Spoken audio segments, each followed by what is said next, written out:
भगवान शिव को हिंदू धर्म में सर्वोच्च और स्थायी माना जाता है।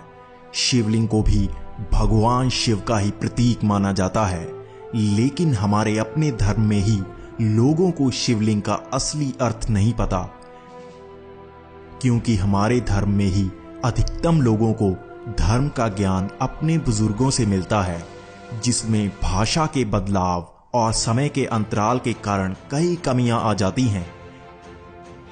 ऐसी ही कमी हमें शिवलिंग के अर्थ में सुनने को मिलती है। तो आज हम आपके लिए लेकर आए हैं शिवलिंग का संपूर्ण अर्थ और वो ज्ञान जो हर एक हिंदू को पता होना जरूरी है। अगर आपको ये ज्ञान नहीं है तो आपकी धर्म की जानकारी ही अधूरी है। दरअसल आज कई विदेशी और गैर हिंदू शिवलिंग को लिंग ही समझते हैं, जबकि हिंदू धर्म में अज्ञानी भी यही समझते हैं और इसे बढ़ावा देते हैं। असल में अगर हम अपने वेदों का गहन अध्ययन करें तो उसमें शिवलिंग का वर्णन किया गया है। शिव को इस ब्रह्मांड का एकमात्र स्रोत बताया गया है, उन्हें निराकार और स्थायी बताया गया है, लेकिन शिवलिंग को लिंग बताया ही नहीं गया। ये त्रुटि सिर्फ उन अज्ञानियों की वजह से फैली है जिन्हें भाषा तक का ज्ञान नहीं था। संस्कृत में लिंग का अर्थ होता है प्रतीक, तो शिवलिंग का अर्थ बना शिव का प्रतीक।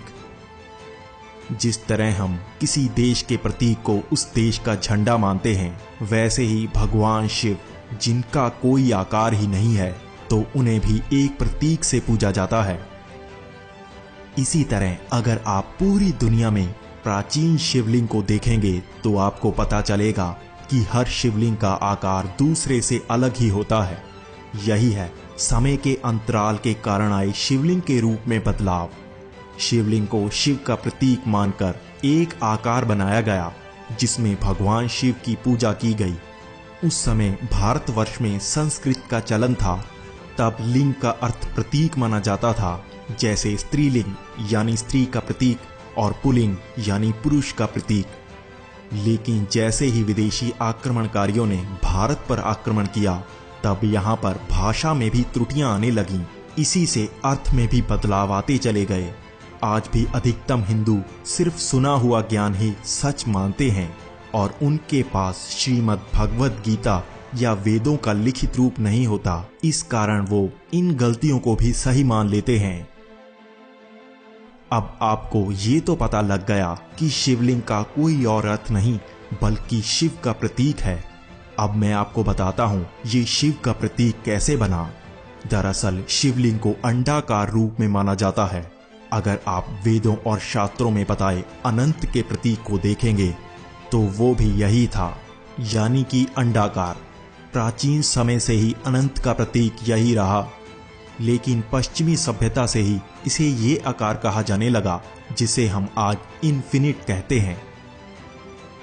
इससे हमें पता चलता है शिव अनंत हैं और उनका प्रतीक है यह अंडाकार रूप। उसके बाद उसके ऊपर 3 रेखाएं अंकित की जाती हैं जिनका अर्थ होता है त्रिनेत्री, त्रिलोकी और त्रिकालदर्शी। इसी रूप की पूजा की जाती है, यानी अनंत महासागर के निर्माता, जो निराकार रूप में हर स्थायी वस्तु और ऊर्जा का केंद्र हैं। ऐसे ही निराकार स्थायी रूप के प्रतीक को हम भौतिक आकार में ढालकर ध्यान के समकक्ष महसूस करते हैं।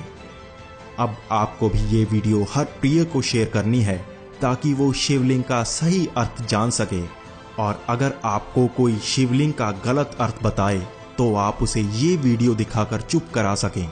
इसी के साथ आप इस वीडियो में कमेंट भी करें, इसी से हमें ऐसी और वीडियो बनाने की प्रेरणा मिलती है। धन्यवाद।